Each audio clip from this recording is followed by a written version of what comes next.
What is going on, guys? How's it going? Sabah Ali here, and I am super stoked for this live. We have a special guest on today. So, guys, if you are tuning in, comment below hashtag Team Live. And to all my people who are gonna, join in on the replay, comment below hashtag Team Replay. So, Jeremy, how are you doing today? I'm doing great. I'm doing great. How are you? I'm good. I'm super stoked about this because you're flipping houses, you're in real estate, and I have like zero knowledge about that whatsoever. So I'm really excited to kind of go through your story and how you got to flipping houses full time. So guys, if you're tuning in, drop your questions below. But Jeremy here, so his story is really amazing. So he actually worked a 9-to-5 job for 13 years, and he was doing that for a while. And then he met a mentor who was, flipping houses, and then he kind of got into that space and started to do it on his own. And then, I actually learned about Jeremy from his brand, The Friendly Flipper. And it was funny because before I even connected with Jeremy, I was like, what is this brand? I would see it everywhere. So we're going to go into, talking about the brand portion of it all also, which is really cool and really interesting. So Jeremy, I want to kind of just start out by, introduce yourself and start from the really beginning, kind of going through your entire story.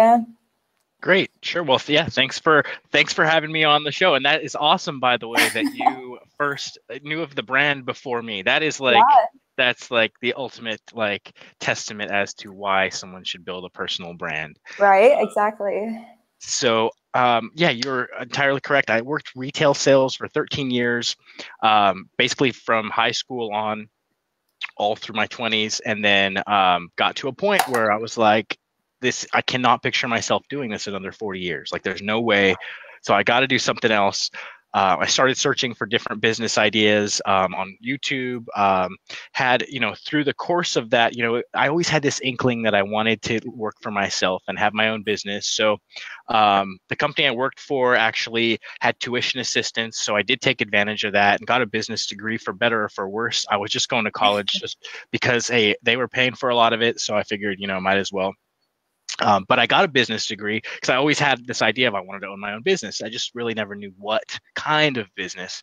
I had an auto detailing gig for a while, and that worked, on and off. But I was driving 30 or 40 miles in one direction to work from like 7:30 a.m. to 11:30, at this country club, and then back down another 30 miles to go work my day job from 12 to 9 to close out the retail store. So it was like, yeah, it was crazy.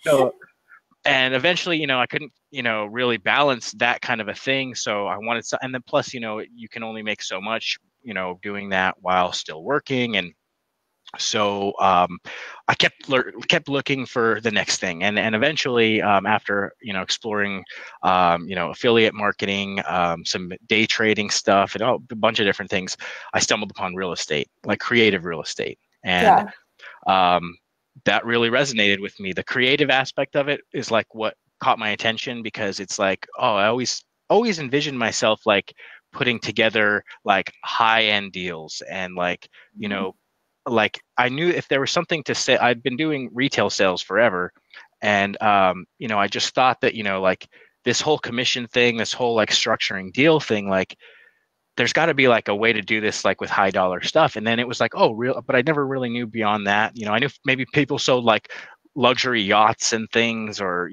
but that never really was like, oh, that's what I want to do. But the idea of taking a real estate problem someone has, and then figuring out, what are some different solutions we can put together that, aren't like any other deal exactly that I've done before. They're just, something new based on that scenario.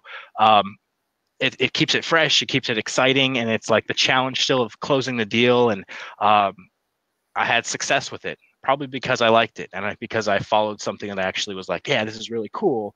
And that gave me enough of like, a stick with it ability to carry through and make it actually work.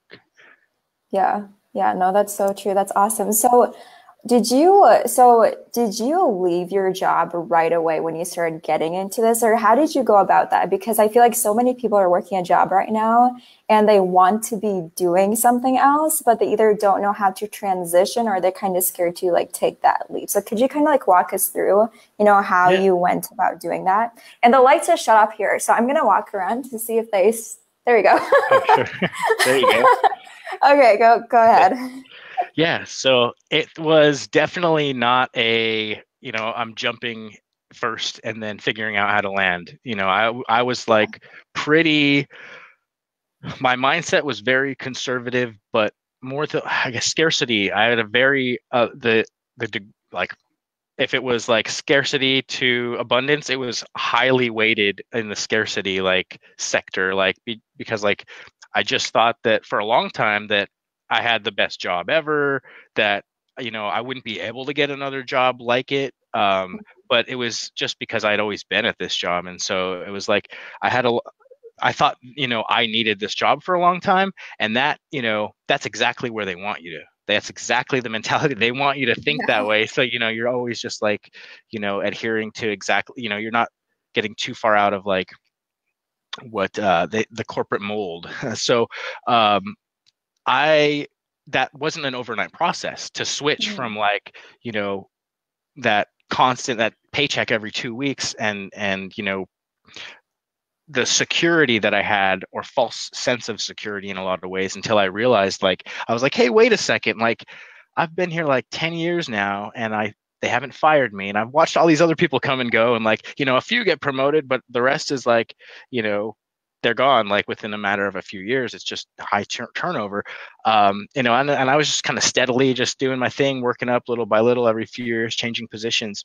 And then it hit me like, hey, they wouldn't keep me around if I wasn't, bringing some kind of value. So it's like, wait a second, why am I spending all this time? And it's just every month, it's just you're running a race every single month to put numbers on the board and that's how it is in a lot of businesses. It still is in my business, but it's like I'm running somebody else's race, and why not spend that same time and energy to run my own? And I'm like, wait, I am bringing something to the table. So it was like a mindset change that I had to realize that if I'm bringing value to a company and they think, I'm worth at least this much, like I'm probably worth a lot more than that, especially if I'm Mhm. doing something on my own.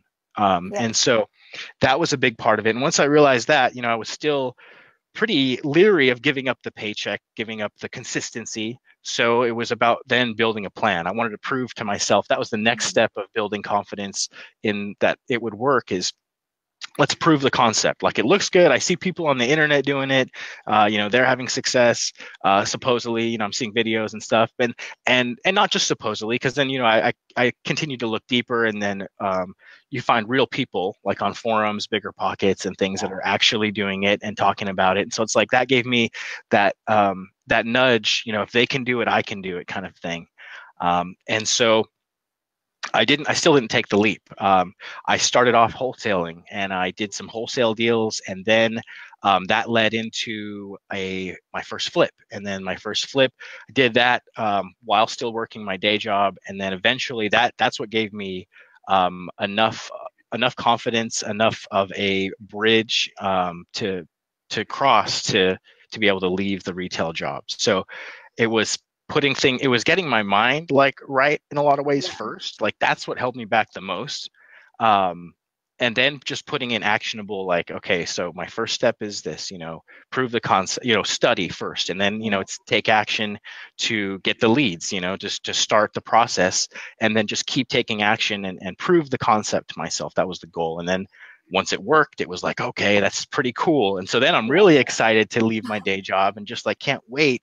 But it's like I'm still like kind of on the edge, thinking about like, should I go, should I not? And so for me, it was, I wanted to make sure I had a solid foundation. Mhm. um, and that's let me go, and never had, I haven't looked back. So Yeah.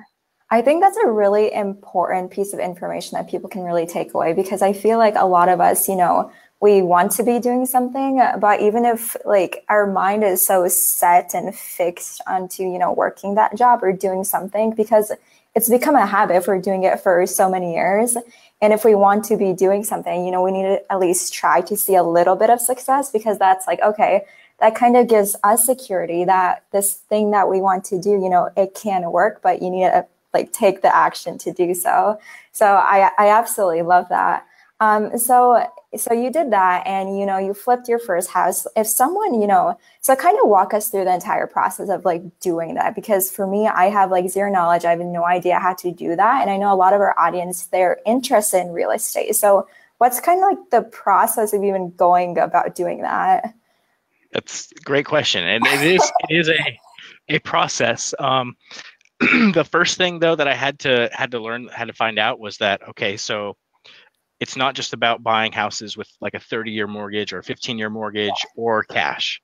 There's so many other ways to do it, and you can buy houses cash without your cash in your pocket. And so once I understood that, it's like it opened up a whole lot of more possibilities. Um, and so the first there's lots of steps in the process, right? But know that you have a lot more power, not a lot more buying power as an investor than you do as just a typical homeowner, Mm, because your exit strategy as a homeowner isn't really to exit; it's to stay there and live there for the next 30 years, or for however long. As an investor, though, it's all for profit. So there's a lot of people's interests are aligned in this venture to make a profit on this. You've got the lender that now you've got a lender that's looking to get someone that understands that you're going to go in there and within 4 to 6 months, at the max 2 years, depending on what your strategy is, go in, fix up the house, and get out. They're going to make money.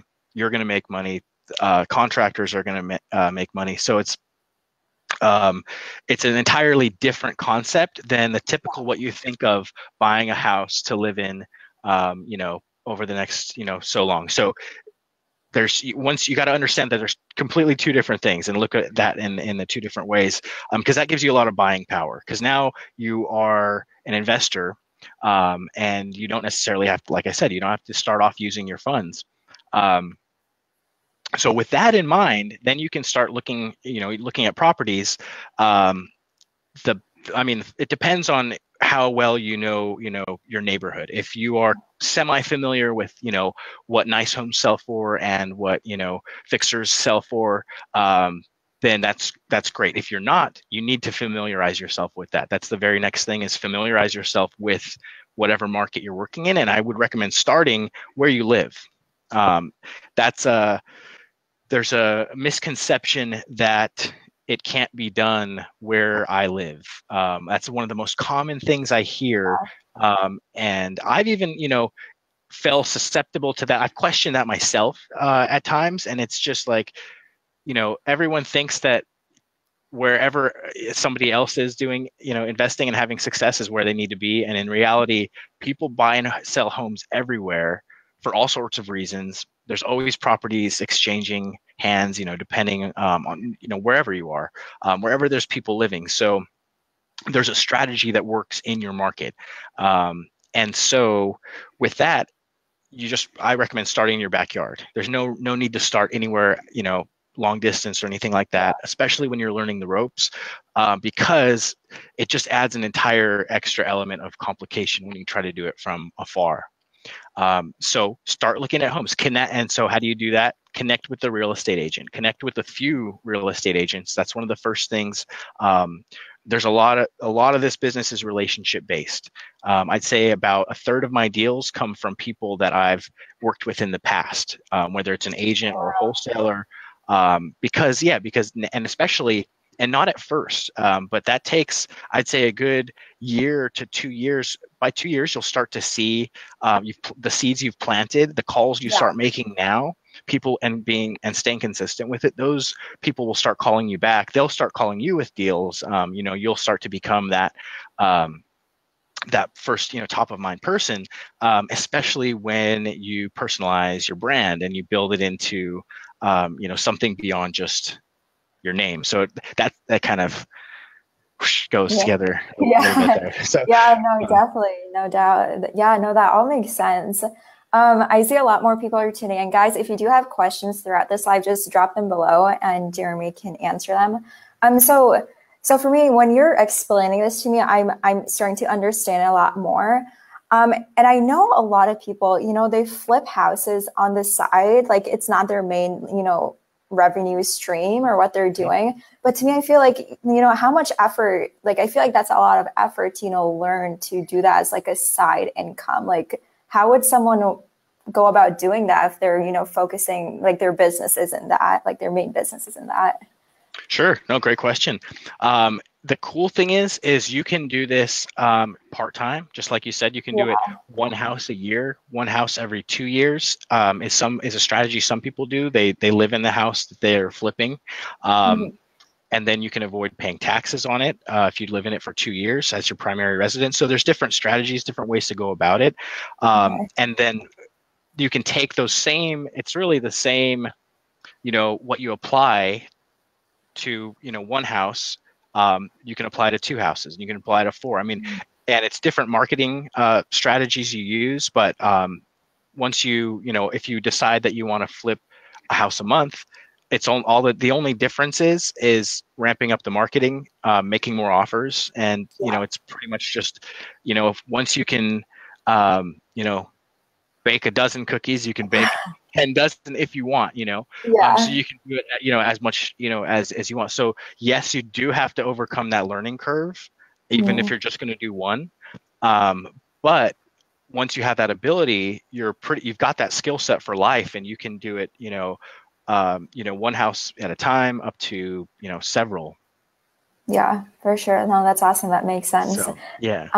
So you're doing this, and now you've kind of are teaching other people to do this, and you've branded yourself as the friendly flipper. And I want to know, kind of start walking us through that entire journey. You're teaching others to do it, and you've built up this amazing brand.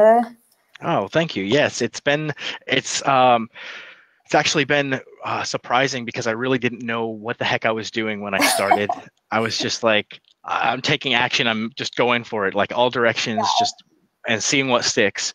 And it was a live video that originally got me to just basically say, "Hey, who I am," and then um, that's where I developed the idea of a brand. And Mhm. so it was. Making an impression is so important, making an impression. And that's something that, growing up, I struggled with. I really struggled with.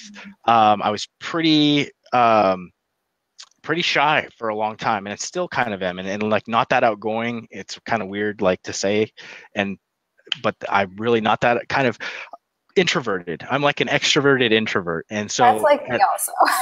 so so it's, yeah, the struggle. So it's like, but I found so much power in stretching into being an Yeah. extrovert, and letting, like, just my, soul speak, or just, and being less filtered. And a lot of that had to do with leaving the corporate environment, because you're so, like, when you're in that, 8, 9, 10 hours a day, where it's like you're constantly worrying about, like, don't offend someone, don't want to say something the wrong, someone Mhm. might take it the wrong way, want to, be on this person's good side, so they look at me for, that next promotion, and just like this just world of, like, oh, like, I was sick of that. So I was able to shed a lot of that when I left there, slowly though, kind of, over time. But then I was super encouraged when I went to Grant Cardone's first Growth Con in Miami in 2017.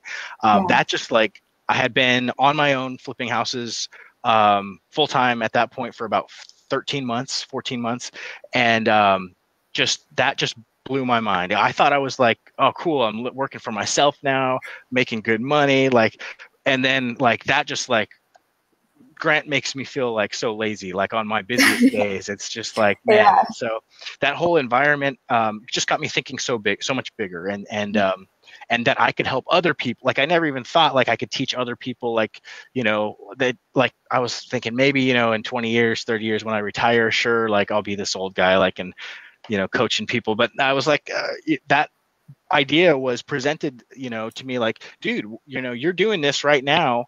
Other people can do this too, or want to be able to know how to do this. And so it was like, wow, I didn't ever really think of it like I could be doing that so soon. And then there was a lady that went on stage, and her whole thing was personal branding. She was the number 2 Mary Kay salesperson, Gloria Eugene Banks. And she had this rhyme when she went on stage, and they call her energy in motion. And it was just like, it made me think like, man, that's so cool. I will always remember like her, like, and that presentation, and just like, she just like made an impression right off the bat. And I had never done that growing up. People didn't even really remember my name because I didn't really talk that much, and I didn't voice my opinion. And so it's like, they didn't love me, they didn't hate me. That was just there. A lot of people were like, yeah, he's cool, whatever. But when she did that, I was like, dang, that's like brilliant. So on the ride home on the plane, I'm like trying to figure out, just writing out different names, trying to come up with the rhyme or something. And then came upon a Friendly Flipper, and I put it in an Instagram post, and someone was like, dude, that's a really good name. And I'm like, okay, well, sweet. I guess it kind of stuck. And right around the same time, it's like, synergistically, I'd done the first live video. So it's like all of this is like coming way out of my comfort zone. That's like what's going on here, like from an overall perspective, like, so someone can relate, like I'm blasted myself way out of what I thought. I was like chilling, flipping, houses, living on my time. But I'm like, man, I could do so much more. So going live, getting in front of a camera was coming way out of my comfort zone. Even posting on Facebook and like sharing my opinion, having an opinion. Grant was like, you got to have an opinion. Leaders have an opinion.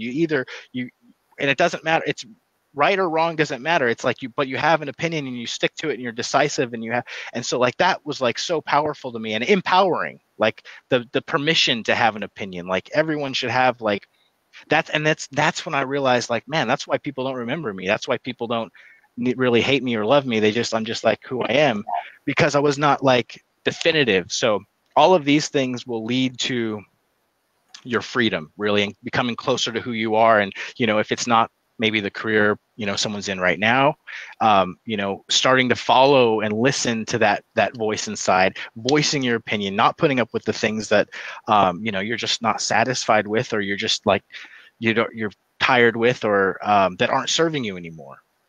And so, and that kind of got off course of the brand thing. I love that. No, that was perfect. That was like absolutely perfect, because I feel like a lot of people, they struggle with personal branding because they think of it as like so many different moving pieces, which it is. But you hit it right on like the nail about, it's about telling your story and actually having opinion and voicing that opinion. Because for me, I struggled with this a lot. And I talk about this a lot in my group, Unforgettable Personal Branding for Entrepreneurs. Like for me, I used to be an extremely shy person. Like if you met me 3 years ago, there's no way like I would have a conversation with you right now. So it's about really pushing yourself out of that comfort zone to really start standing for what you believe in. And, it's worked for you. It's worked for other people. It's worked for me. And that's how you truly start building up a brand, even if you don't know what your actual brand is right off the bat. It's just starting to put out content and recording videos and doing lives.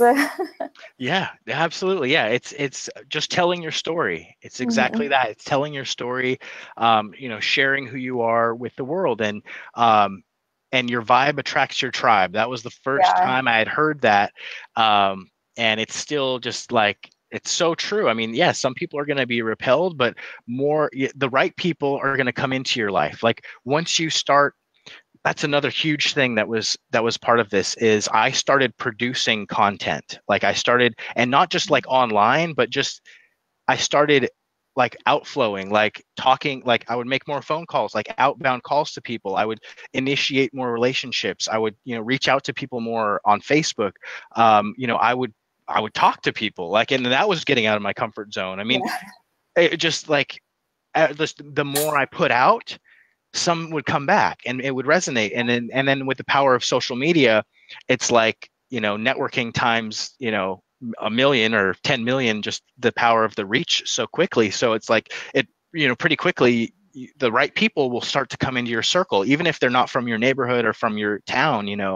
I've connected with so many cool people online over the past year and a half, just that are part of this growth based and like growth oriented personal development community, just because we all kind of resonate with that sort of message. And then thankfully, like, I see a lot less political posts, a lot less just complaining on my feed too. So it's like, it's great all around. But I had to first overcome the fear of, what will people think if I do voice my opinion? That's what kept me quiet for so long, is because I was scared of what people would think, because then maybe they wouldn't like it. Like, what if I would offend someone?